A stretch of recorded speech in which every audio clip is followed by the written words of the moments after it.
Good afternoon, Dr. Yao. Yeah, this is a video walkthrough of the WZDX Data Exchange app. So I'm just about to log in now since I've already registered. So I'm just going to log in here.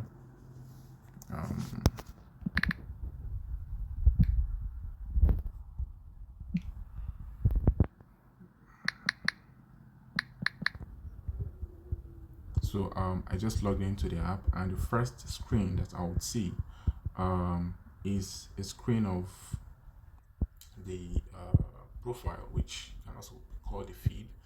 And at the bottom of the screen, we have three bottom tab navigation.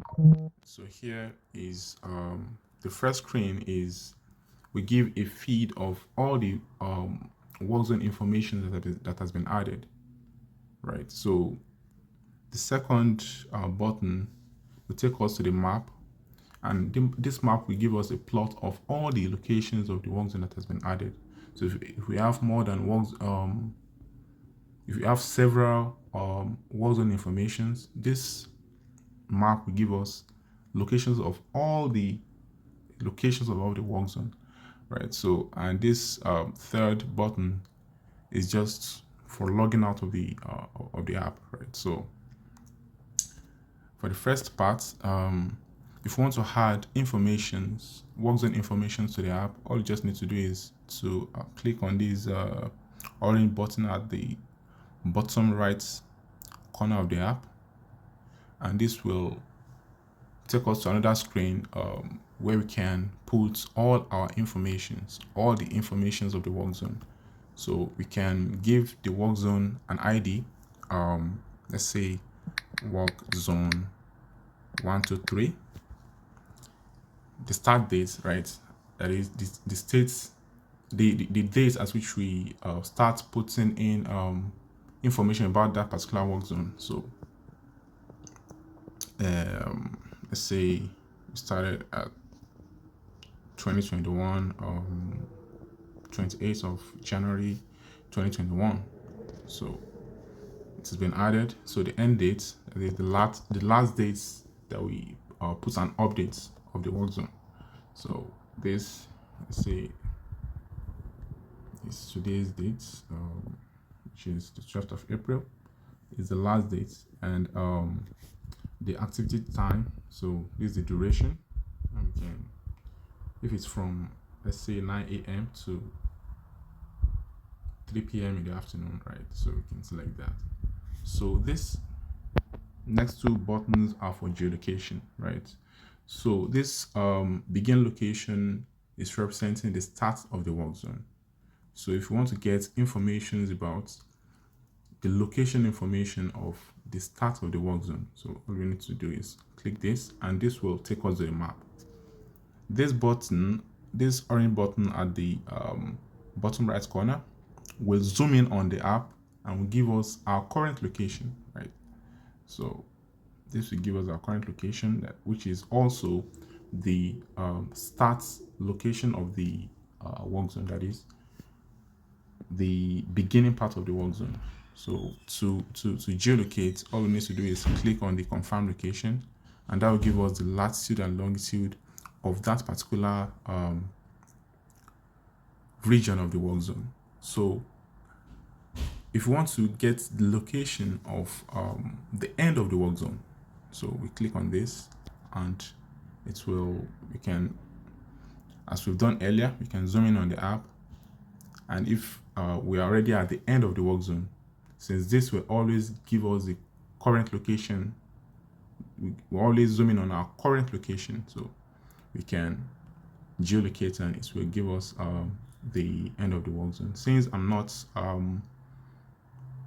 I've not changed my current position, we can see the lats and longs are almost the same thing. So if I moved from where I'm at to another position, then this will definitely be something different, right? So if it's a live update, we toggle, and that will give us, if there's a crash at the work zone, if the crash is at the shoulder or something, you can toggle, and this will give us the number of the cones at the work zone.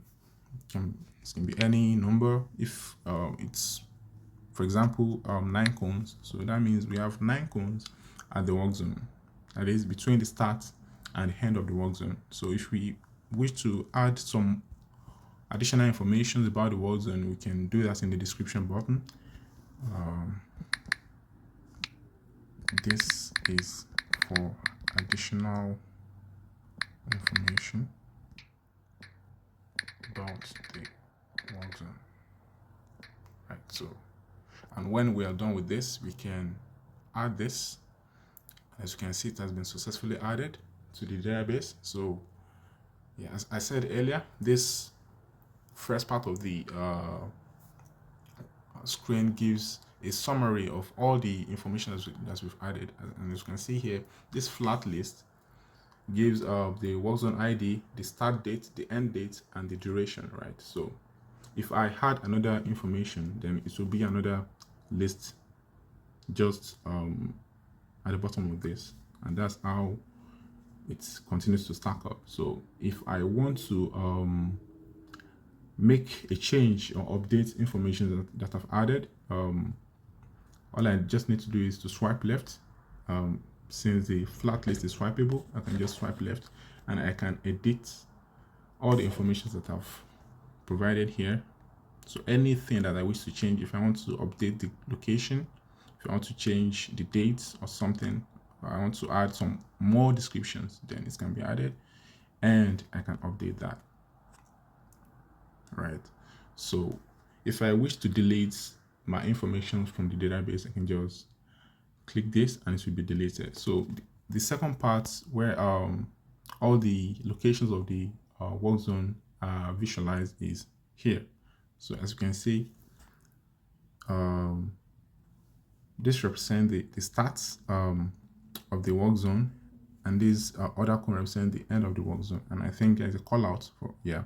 So this gives the work zone ID. So if I had another work zone information with a different ID, and I've geolocated the start and the end of the work zone, then I would have 4 cones here. And if I click that, it will also pop up the name, the work zone ID, right? So, and if I wish to log out of the app, then I can click this and it will log me out of the app. So